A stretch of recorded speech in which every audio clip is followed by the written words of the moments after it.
Formation à lavage mortuaire, 258 récipiendaires reçoivent leurs attestations.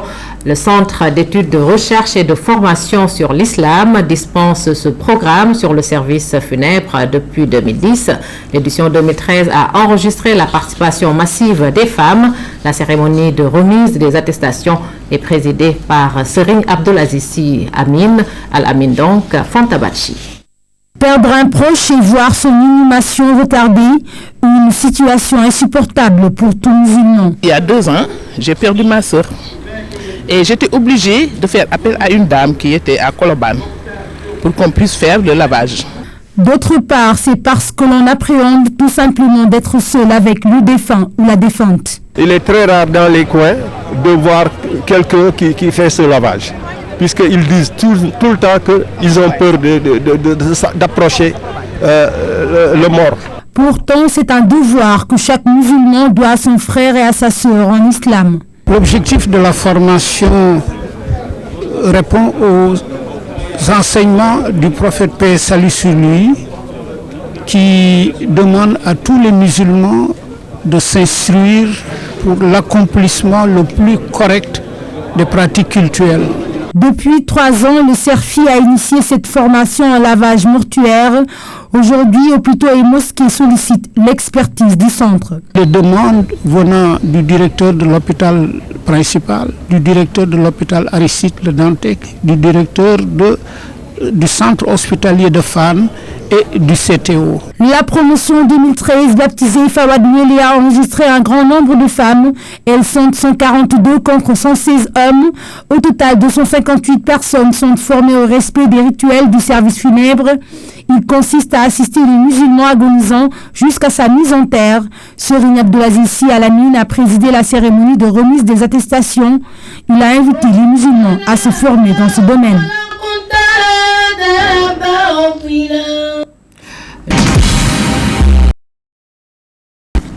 Dans 8 mois, tout au plus, les usagers de la route nationale numéro 1 entre Rufisque et Bargny pourront rouler tranquillement et vaquer à leurs occupations. La bonne nouvelle, c'est que les travaux de cette route ont été officiellement lancés.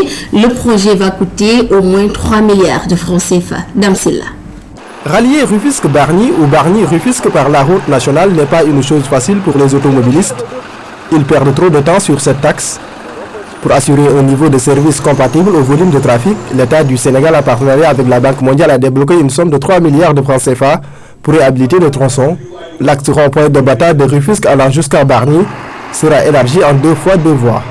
La réhabilitation d'une nationale comme celle-là, ça crée des perturbations très importantes et c'est bien que la population soit sensibilisée, que les autorités soient sensibilisées et que les mesures soient prises pour que cette perturbation soit bien vécue par la population et qu'elle ait l'impact, les minimums possibles d'impact sur la vie des gens. Les travaux, c'est des travaux vraiment de renforcement de réhabilitation, divisés en 4 lots. On a un lot entre Rufisque et Mbayar, un second lot entre Mbayar et Notto Gouye Diama, un 3e lot qui est actuellement un lot en fait qui était en tranche consommée qui devient transforme entre Diogo et Lompoul, et un 4e lot qu'on appelle le lot complémentaire entre Notto Gouye Diama et Mboro. La Géroute, en partenariat avec le projet d'appui au transport et à la mobilité urbaine Patmur, sont les maîtres d'œuvre.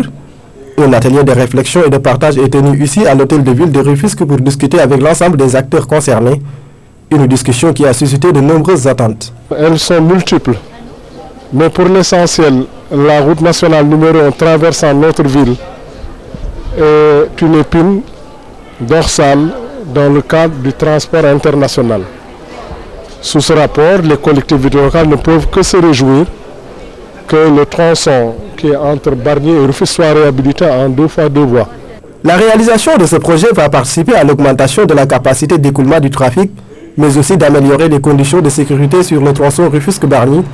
Pour sa réhabilitation, l'axe sera fermé pour une durée de 6 à 8 mois.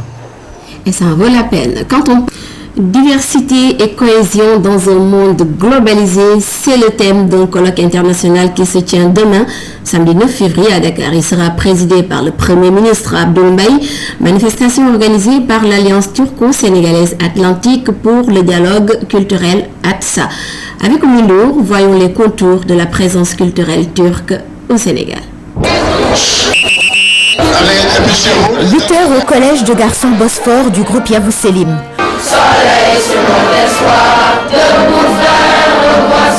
Comme tous les lundis, c'est l'heure du salut aux drapeaux turcs et sénégalais.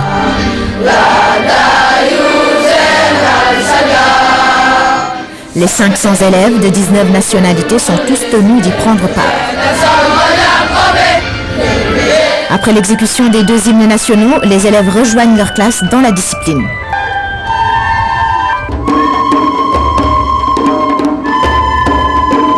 Dans ce groupe scolaire sénégalo-turc créé en 1997, le brassage culturel est au cœur de l'enseignement. En fait, c'est pour créer l'échange et la solidarité entre deux cultures, la culture turque et la culture sénégalaise. Les cours d'informatique sont dispensés en anglais par un membre de la première promotion du collège. Ici, il fait plus que de l'enseignement. Je sers un petit peu de tampon entre les Sénégalais, les Sénégalais et les Turcs, vu que parfois il y a souvent des problèmes de communication entre eux. Donc moi je suis en fait le traducteur, quoi. Cet élève nous dit en turc qu'il apprend cette langue depuis tout juste 3 ans et cela lui ouvre déjà des perspectives intéressantes. Comme je parle bien turc, quand les hommes d'affaires viennent, je vais là-bas aussi pour traduire.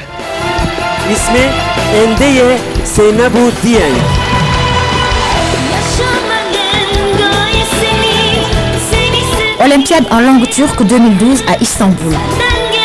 Sur scène, Seynabou Dieng du Sénégal met le jury et la salle dans sa poche.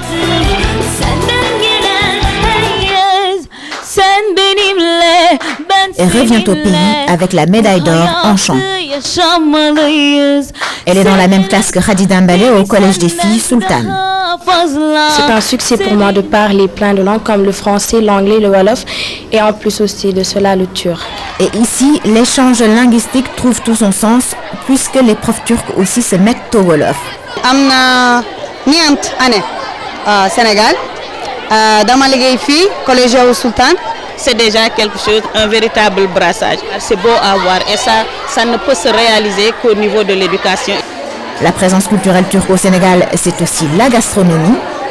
C'est du fasullier, c'est un plat turc avec des haricots, de la viande et du riz. Ces jeunes qui parlent, chantent et mangent turc ont contribué à leur façon à rapprocher la Turquie et le Sénégal. Contribution non négligeable au moment où la coopération entre les deux pays connaît un regain de dynamisme sous l'impulsion du président Macky Sall.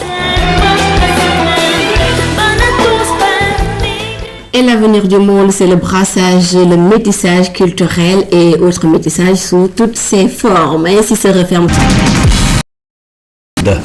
Le contrat de performance de l'université Cheikh Anta Diop est lancé, étalé sur 5 ans. Le contrat vise 5 objectifs, entre autres, améliorer la qualité de l'enseignement. Il engage l'université à atteindre des objectifs d'ici 2016. La Banque mondiale est le bailleur de fonds du projet, nous dit Amsa Toussé. Étudiants et professeurs, tous réunis dans une même salle. Mais il ne s'agit pas d'un cours, plutôt le lancement du contrat de performance de l'UCAD. L'université s'engage sur 5 objectifs. L'amélioration de l'efficacité interne, l'utilisation des technologies de l'information et de la communication dans les stratégies pédagogiques. C'est aussi le renforcement des liens avec le monde du travail. C'est l'amélioration de la qualité de l'enseignement et l'amélioration de la gouvernance. Facultés, écoles, centres et instituts de l'université rentrent ainsi dans une nouvelle ère, l'ère de la productivité. Le CDP est une contractualisation avec l'État du Sénégal dans le cadre d'un programme beaucoup plus vaste qu'on appelle le programme de gouvernance et de financement de l'enseignement supérieur au Sénégal et que l'État a contracté avec d'autres bailleurs dont la Banque mondiale. Nous avons contracté avec l'État en lui disant nous avons défini 5 objectifs que voici, donnez-nous l'argent et à charge pour nous d'atteindre ces résultats. En lançant avec vous le contrat de performance de cette institution historique, j'ai l'intime conviction que des solutions existent et vont être apportées. Les étudiants, principaux bénéficiaires de ce contrat, se réjouissent de l'initiative et attendent impatiemment son effectivité. Ce sera un plus pour nous les étudiants, sincèrement, parce qu'ils ont parlé le fait d'améliorer l'enseignement d'améliorer la vue des étudiants et tout ça au niveau de l'université. Donc si c'est réalisé, sincèrement, ce serait un plus pour nous. L'université ne doit pas avoir juste une vocation de former des étudiants consommateurs, elle doit avoir vocation surtout de former des étudiants acteurs. Moi je crois bien à la productivité des étudiants si les moyens sont réunis. Les moyens sont là, la Banque mondiale apporte sa pierre à l'édifice. Pas moins de 9 milliards de francs CFA ont été dégagés par l'institution qui ne compte pas s'arrêter là. Nous sommes en train de travailler avec les universités du Sénégal sur un plus grand projet qui est à peu près 100 millions de dollars. Et effectivement, notre appui à l'enseignement supérieur au Sénégal, c'est vraiment pour la recherche d'emploi, la création et l'augmentation de la productivité. Le contrat de performance 2012-2016 de l'université Cheikh Anta Diop est ainsi lancé. 5 ans pour faire du CDP une affaire pour toute la communauté universitaire avec obligation de résultats. Les étudiants et les enseignants qui attendent beaucoup du contrat de performance. Dans le cadre de sa série de visites de courtoisie, le ministre de